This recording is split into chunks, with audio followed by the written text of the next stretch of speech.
My guest today has played 336 regular season NHL games with another 10 in the playoffs, a fan favorite anywhere he has ever played, a punishing hitter, a quintessential energy guy. He's on my Mount Rushmore of Devils Tough Guys, co-host of the Cam and Strick podcast, the pride of Eureka, Missouri. Welcome to Running with the Devils, Cam Janssen. Yoink. What's up? I'll do that too. What's going on, man? What up, guys? What's going on? So then the next season, you get traded to your hometown Blues in February of 2008. How did you find out about that trade, and was that like a kind of bittersweet moment for you? Well, it's exciting to go home to play for the Blues. Like, that's how I grew up watching everything, and that's how I got into hockey. But I remember sitting out because I ripped my shoulder out to George Peros. They had Aaron Asham, who I love, who was kind of just taking my role on the fourth line, rightfully so, because he's just a cool, great player, tough, all that. So I'm just sitting games out, man. I'm depressed. I'm like, what am I doing? Am I going to play again? And then Lou called me over at practice one time, and he's like, I need to talk to you. So I went up there, and he sits me down. He's like, I traded to St. Louis. I go, fuck yeah. And I'm like, whoa, don't get too excited. I just haven't played like 6 months. Right. I ripped my shoulder out. So I'm like, I want to do something.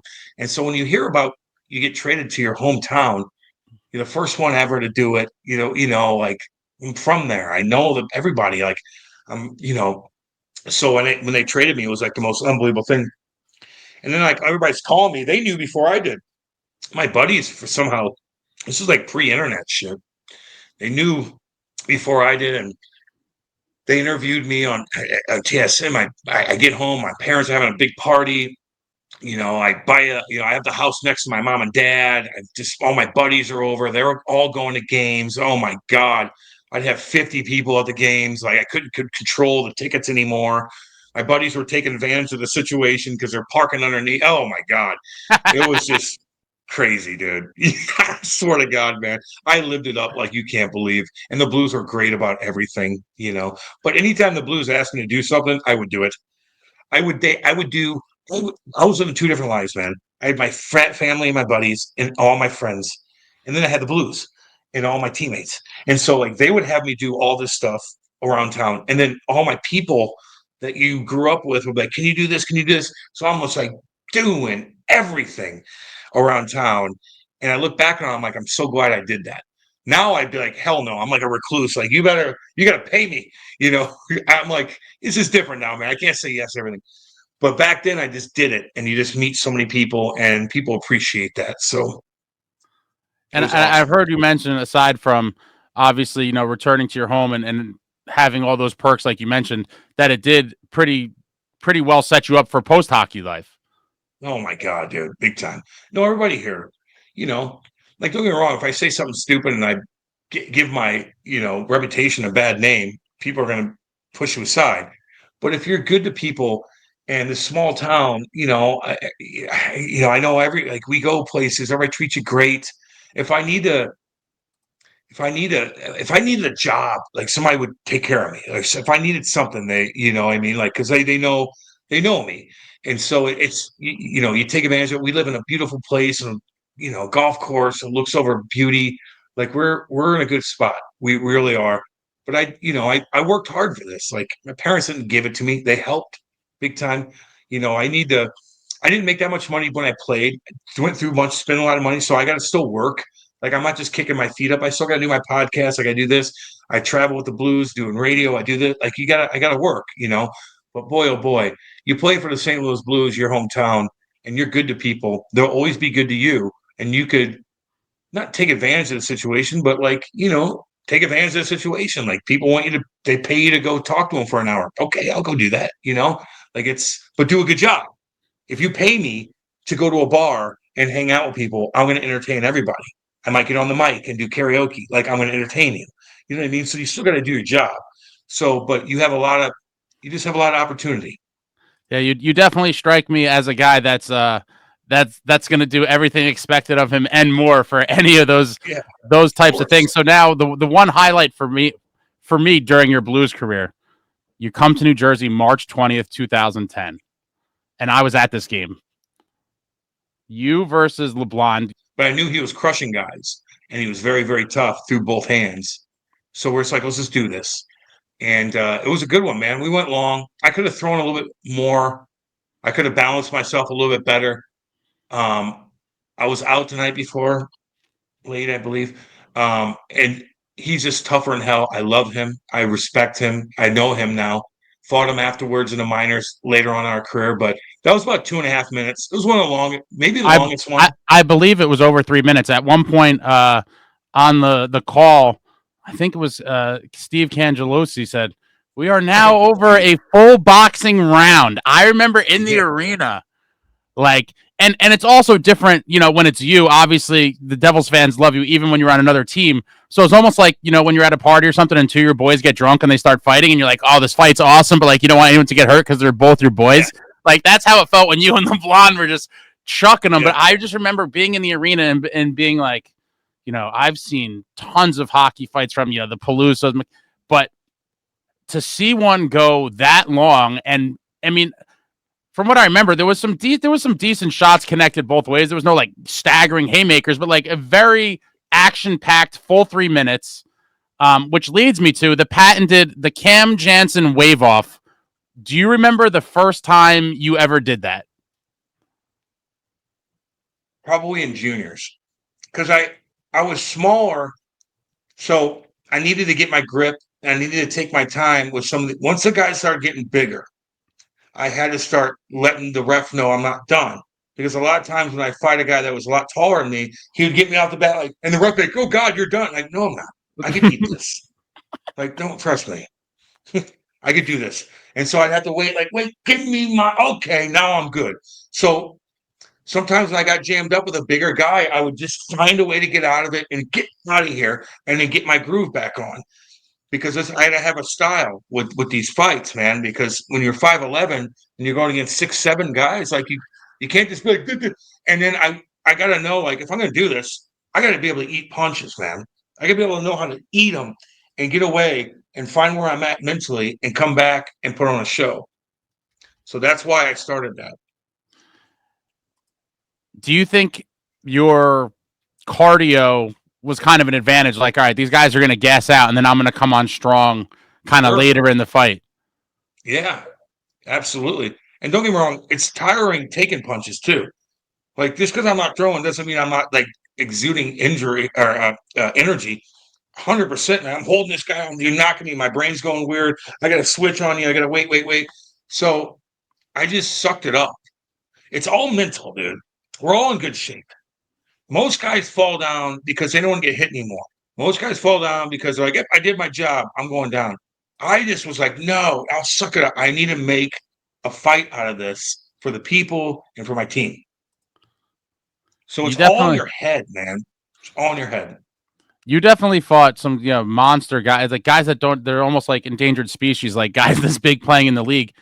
Who would you say of all the guys you fought is the one that you either kind of going into it were like, this is going to be like an annoying one, or a guy that gave you a specific level of difficulty for whatever reason? Obviously, a lot of these monsters. They're all knock you out, dude. Every one of them. The guy I would say that I was scared of the most that I didn't fight. The one guy. Every time he fights somebody, I don't care who it is. Even if he's not that tough, you don't want to get knocked out because that makes it even worse. So there's always something in your head where you're like, okay, prepare, let's go. I don't give a shit who it is. Even I don't care if it's this, but there's one guy that scared me more than anybody. Who do you think I'm thinking of? Earlier in your career or more towards the end? From 2005 to 2010, were the really hardcore stuff, or 12. Who do you think I was scared of the most? Brashear was still playing at that point, right? He was scary. He's up there. Bigger. Not Brashear. Not Larocque, although he freaked me out a little bit, but I'd be like, let's go. I could figure those guys out in a way, maybe. Who? Was that the Boogeyman era? You're goddamn right. Yeah. Eric Bugard. He was the one guy where I'm like, man, because if he strings me out, he's just too big. Like, there's a certain point where I won't be able to reach him. And this is where he was knocking guys out left and right, man. He was knocking cats out every other night. Boom. Knocking guys over the bones out. And I'm like, So when I played him, like I got to have a big time game plan, and it just never. They had Brad Staubitz and John Scott, and I fought those guys, but I never fought Bugard. But of all the guys where I'm like fearless with, I didn't care. He freaked me out the most. Rightfully so. Yeah. What do you think? We've seen a lot of these kind of weird, early deaths with some of these guys. What do you think? Do you think there is a direct correlation to the life they lived on the ice and the job they did, with this kind of dark side? Sure. Yeah, man. It messes with your head, dude. Big time. And a lot of those guys didn't make that much money, so they got to figure things out right afterwards, too. Where their wife that they married at an early age is like, well, you're not making money anymore. I thought you're an NHLer. Well, no, I was making, $500,000. And I spent all this money on this, that, the other, and houses, this. And then they get divorced and they go through depression. And then maybe their CT kicks in later on. Like, yeah, guys get addicted to painkillers. That's a huge issue. So hell yeah, man. Is it easier when you have $100 million in your bank account to retire? You're damn right. But when you don't, and a lot of it's our own fault too, but that doesn't still like you try to live, you're playing with guys that are making 10 million a year or whatever it is. You're not, but you want that lifestyle of how you see and then all of a sudden it goes away and you gotta like, am I good at anything else? I'm not educated. What am I good at? Am I going to get a job in the oil rig? Am I going to be a what? You know what I mean? I know hockey. It's all I did. So yeah, it could be very depressing for guys when they retire. They don't know what the fuck to do. I see it all the time. What was speaking of post hockey life, at what point did you start thinking about that? Like, what am I going to do after this? Not for a bit. And that sucks. I should have started right when I started. I should have started thinking about it right when I started. But I'm like, dude, I'm doing this forever. Just like everybody else says. Seriously, dog. Maybe when I was 28, late. I was riding the high, man, for a long time. I thought everything was perfect. And then a couple weird things happened. And you're like, whoa, wake up call. Like, wait a minute. Okay, I got to figure some things out. So yeah, listen, dude, it ain't rosy all the fucking time with anything, dude. Again, if I made a shit ton of money, like it's hard to feel sorry for me. And you're like, Cam, you did make good money. Yeah, but like I had to start from scratch again. Like just so you guys know, like it's like I had to start from scratch again. I didn't like, what am I going to do? I'm bored because I don't have to have a job because I have a ton of money. And good for you. I wish I was that way, but a lot of guys. Now they probably are because they're making more money, but a lot of guys back then weren't. Like you're like, damn, okay. My wife left me. I paid her half. Now I don't. What am I? Am I a good talker? Am I going to be a coach every day? Go travel and what do I do? So there's a lot, but there's other people suffering too, man. Like don't get me wrong. Like some like hockey players. No, there's fucking people suffering right down here that didn't play hockey that work plumbing all damn day and their wife leaves them the stuff. So we're all in it. We're all eating a shit sandwich together. Some is more hardcore than others. America, baby. Damn right. But there's always a way to get out of it. For sure, especially with hard work and determination. And I could tell Cam Janssen definitely has that. What was like when you first got a couple bucks, did you have like a splurge purchase or something you always wanted, like a car? What was like your I have money now kind of purchase? Everything. I bought a badass Southern Comfort Denali with 20-inch rims at the time. Shit, yeah. I bought a house. I bought the house next to my parents, which was one of the best investments I made. And then I spent bullshit.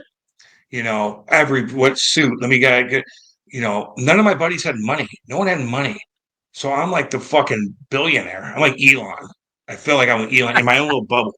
So I'm paying for everybody's shit. Fucking this, that. Psh, I don't care. I didn't care. I got money. I want to help. I want to take care of my people. It wasn't that much money, but in your bubble, it is. Everything's relative. Everything's relative. In my little bubble in Eureka, Missouri, and in St. Louis, like I thought I was a big dog, taking care of everybody. Yeah, but I don't regret that at all. No, that's awesome. They make more money than me. All my buddies make more money than me now, and they take care of me. You ever seen successful? You ever seen Entourage? Yeah. So Yeah. you were Vinny Chase, I was a Hoosier version of that, you know, the Hoosier version. the St. Louis Hoosier version of that. With what you're talking about, obviously NHL guys at any point given compared to regular people make good money, but in the grand scheme of things, like you said, with all these things going on, you have taxes, agents, like guys making league minimum. It's not what people really think, especially over the years. When you go when teams go out and there is the big dogs making the big money, are they typically good about like those guys will pay for shit? Like how does that work? Hell yeah. And if you're not, you're gonna get called out, man. Really? Everybody I played with that made money were freaking awesome. Paying for everything, dude. Cool, badass. Hell yeah. And they get Take care of the young guys. Now there's some cheap asses, man, and you'll know who they are. But the majority of the guys that made coin are taking I care don't of everything. I actually don't know who they are. You know, like I remember going to like my parents were in town. You know, I'm like sitting in this restaurant with my parents. A couple other guys were over there. Say hey to them. Just your tab is taken care of. No matter what, your tab is taken care of. It's just a cool. And now I just started doing. Now I'm like, that's cool. I want to be that guy. Do you do it with your buddies? Now, like it's like okay, maybe I will pick this one up. Like you got you got to think about it. I'll pick up a tab. My wife's like, interesting, $400. Okay, well, So, but people now it's like it's just different now. But back in the day when your buddies are still living with their parents, man, like shit, I got to take care of you. I want you to be with me. I know you can't afford Harry's, but I'll take care of you. No, I think that's very admirable. People that look out for and take care of people they came up with and their longtime friends. It's if you can't enjoy those kind of moments with them, then what is it all for? Almost, in my opinion. No doubt. But trying to wrap up here. Lou brings you back July of 2011. So now you started the team you started with that drafted you. You had your fun with the Blues, hometown kid. You had your little run there for 4 seasons, and now you're coming back to Uncle Lou. What is kind of the thought process for you when this is all happening? Well, it's way more comfortable. I knew what to expect. I knew I had to shave. I knew I had to be more disciplined. I knew I had to deal with him every single day. I knew what I needed to do to kind of reorganize my career and be there every morning so he'd see me do this, do that. Like I knew what to do and I needed it at the time. And at the time I was getting a little too loosey goosey here. It's just like you're in your hometown, like get me out of here. And then you go there and like now it's business. It's business. We had a fantastic team with Kovalchuk and all those guys, man. And so I got there and I was just like, no, I know what to do. Let's go. I know what to do. Eric Bolton, my good buddy, man. I love him to death. It was a lot easier for sure. I knew exactly what to expect. I just went right back into it. Shave, boom, boom, boom, boom. Discipline. Let's go. And like nothing, just from kind of doing your own thing, you're like, I could go right back to where we started. Right. And do all this right back to it, dude. Interesting. Yeah, I feel like it would be a hard kind of adjustment to make after you were, away from that for so long in your hometown. So now kind of do the 360. I already know. I know what the hell to do. I know exactly what to do, actually. And I did it. So like if I came from St. Louis and then all of a sudden to Jersey, maybe that's a big wake up call. I knew what to do. Let's go. I know what to say. I know not what to say. I know how to look. Let's go. Were any other teams interested in you that summer before you signed with the Devils? Yeah, I don't know. Maybe, I don't know. Possibly, But none that like but stick nothing out. like, I turned down.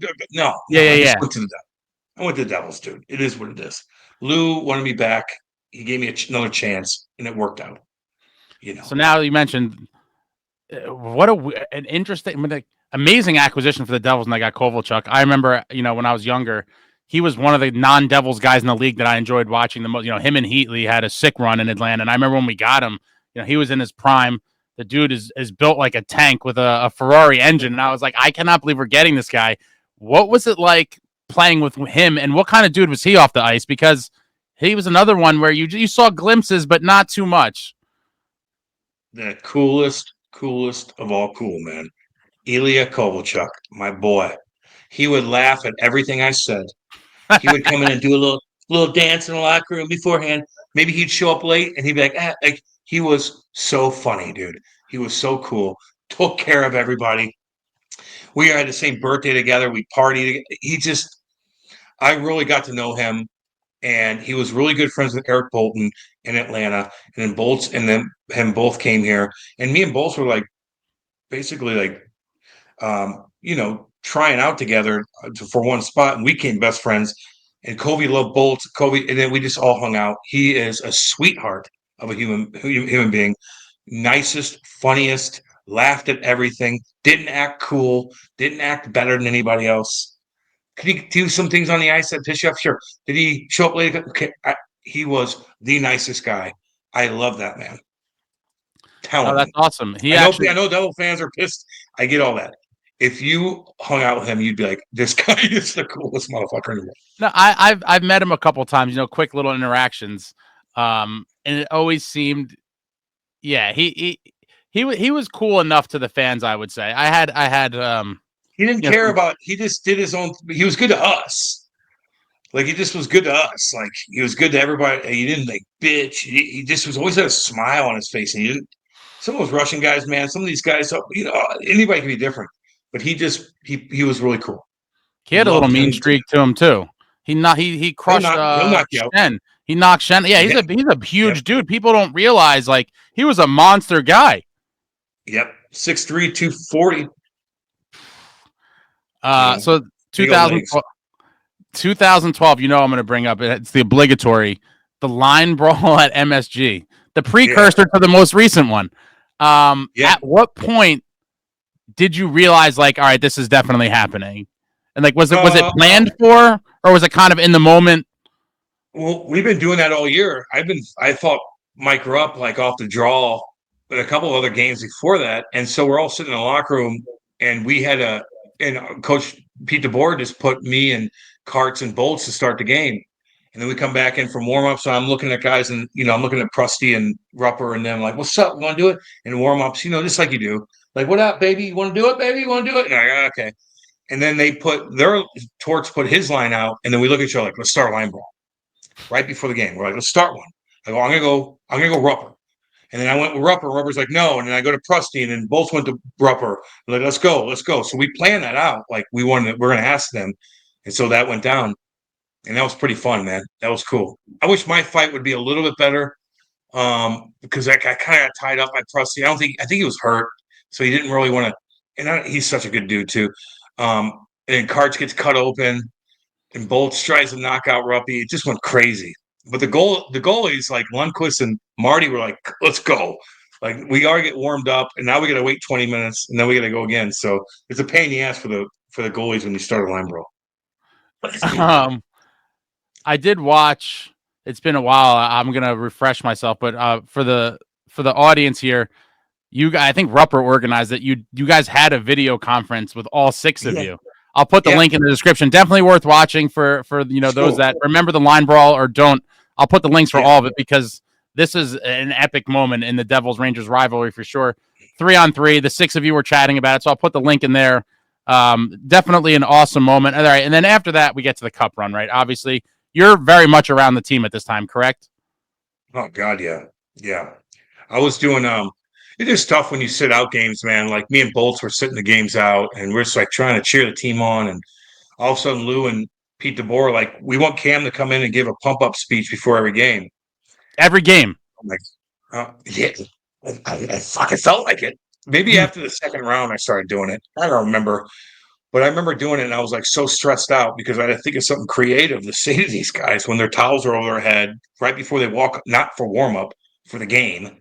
I had to go out there down to the locker room, go all the way down, and like create a skit to pump them up. And sometimes it'd work, and sometimes it didn't work. And they kept winning, I guess. But that was very intimidating. But the whole thing, man, like, that was a long, drawn out process, man. When you're not playing, you're getting bagged. You're hanging out with the young black aces and take care of them too. So you're trying to be happy around them so you don't look like a jackass, older veteran guy. So that was tough, man. Like, but tough compared to what? Is it like very painful to not be able to play in a run like that? Sure, goddamn right. And I was going through all kinds of different things too. Like, yeah. So yeah, there was a multitude of things that will age you. But again, you're still playing the NHL. You're in a cup run. You're not playing, so what? But when you're, again, I always bring your little bubble. When your mindset, you're like, fuck me, this is tough. So I want to be in. You got this going on. You get bagged every day. Blah blah blah blah blah. You know, Eastern Conference then we Finals. lose. And then we lose. Yeah. Well, before that, Eastern Conference Finals.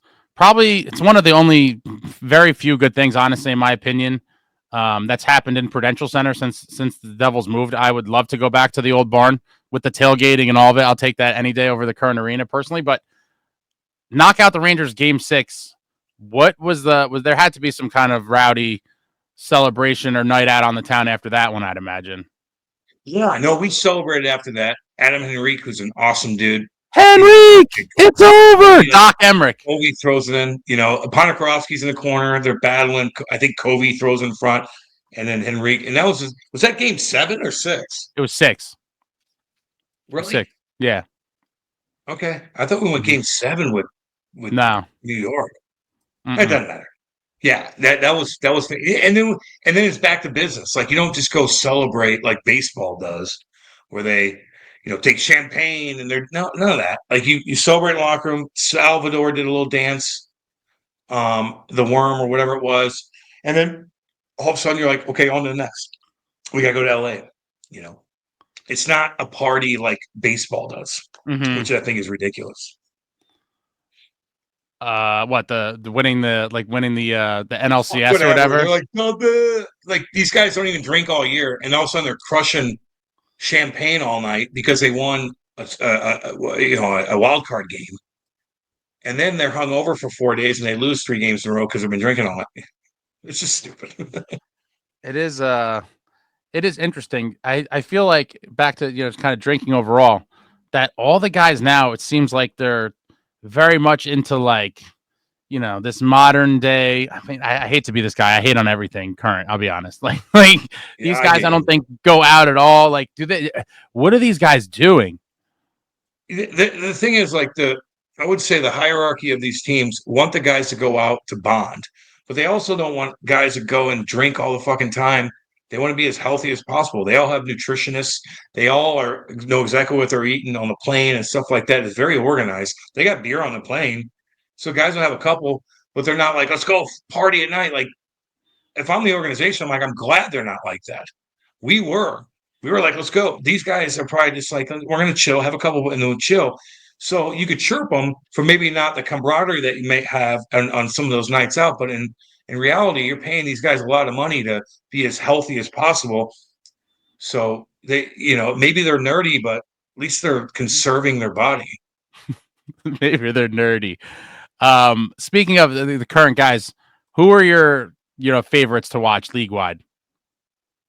Oh, well, Ovi might be one of my favorite players ever. I like Willie too, Tommy Wilson, Beast. There's some guys. It just depends on the game, man. Like there's some guys I like watching. Like there's Brady Tkachuk's probably my number one. He's my number one. He's my number one want for the Devils. That's my pipe dream. He might be my number one. Just so everything he does, he's wild. He's creative with the puck. He's a goal scorer. He's a tough. He's this. He just does everything. If I had a kid, if I had a son, I'd want him to play like Brady. I think that's pretty much one of the the highest compliments you could give a guy. I love his game too. He's a throwback, obviously pedigree of the old man, Big Walt. Don't really make him like that. And the thing is, Brady's wife is from New Jersey, and Fitzgerald is his cousin. I'm like, how many more advantages do we need to make this happen? Like Brady Tkachuk would look so nice. What are you gonna get? Who are you gonna trade for him? Well, we have some assets in the chamber. You better have a lot because they're gonna take advantage of that. Why would Ottawa even? It's kind of faded now. I think I thought last summer there was a good chance, right? Because we had the 10th overall, we had a bunch of high prospects, so I thought there was a potential path to make it happen with that number 10 overall, and then some of the prospects packaged up and maybe a roster player or two to make it happen. But now that that's come and gone, and Ottawa's clawing for a wild card, I don't think I kind of let the dream die, but I do like to make the joke about Let it the because dream die. Let the dream die. I think You it's guys got a over. good enough team. You guys are fine. You'll be fine this year. You follow the Devils at all? Yeah, sure. Damn right. It's hard to follow everybody, but what do you think would I don't. be not specific guys, but what type of ingredients do you think Fitz should add before the playoffs? Don't know enough. Can't even answer that. Cannot answer That's that fair. with a fair. Yeah, you guys look like you're doing okay. This was our team motto from Fitzgerald: heavier, edgier, more violent. He got a couple of them. You got a couple of them, man. But it's still you not. You guys have the biggest defenseman in the league, don't you? If you add it all up, don't you? Oh, yeah, overall defense, yeah, it's got to be up there. Dilly's a big boy. Dougie's a big boy. I mean, Dougie popped somebody the other night. I don't know if you saw. I saw that. A very rare hit that led to a goal. I was like, where's this guy been? Yeah, well, sometimes if he was trying to hit guys all the time, he wouldn't be who he is. Like, he'd be out of position and stuff like that. So you can't wish for everything on everybody. You can't have that guy be like, go hit people. Well, he'll get out of position and might get hurt. It's not his game. He scores. He's skilled. All right, I appreciate your time so much, man. I could talk to you for 10 hours. Last one. Who would be your dream guest on the pod that you haven't had yet? That's a good question. I would say guys like Pavel. I want Russians. You want Russians? Pavel Burris. Yeah, I'm just curious. They're interesting to me. There's a lot going on. I'm just curious. Pavel, Sergey. Fedorov? We want who? You said Sergey. You mean which? Sergey Fedorov. Fedorov, okay. My bad. Yeah, sorry. There's a billion Sergeys, so my bad. I would say I would love Ovi. I'm not bugging him now. I would love Ovi. I would love who is I want Ashik. He's been loud. There's a Ashik check. What's that? I know. No, it doesn't have to be. There's just a lot of Russians that we've had on that were fantastic because they have such a unique story. And there's a lot that you can get into with them. I'm curious about what's going on. I'm curious about how they live, how they got. It's different.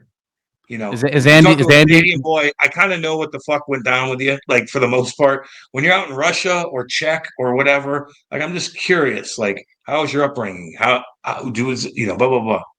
Well, no one's gonna have better stories about that kind of stuff than Mo Gilney. I want Almo too. I love him. He would be a crazy one. They're in Russia though, man. That's like I gotta do it at 3:00 in the morning or something. Like, it's tough. Get it done, man. I'm counting on you to get these stories out of these guys. We usually do. Like, who we want to get on, we usually do.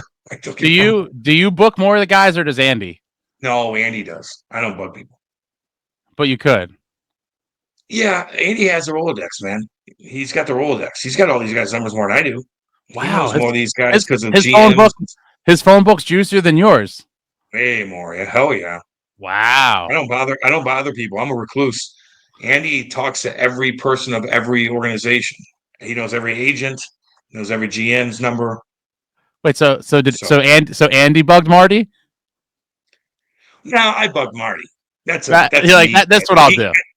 Yeah, because he saw Marty at the rink, and Marty's easy. Marty's easy when it comes to that. He's cool. Man. Like that.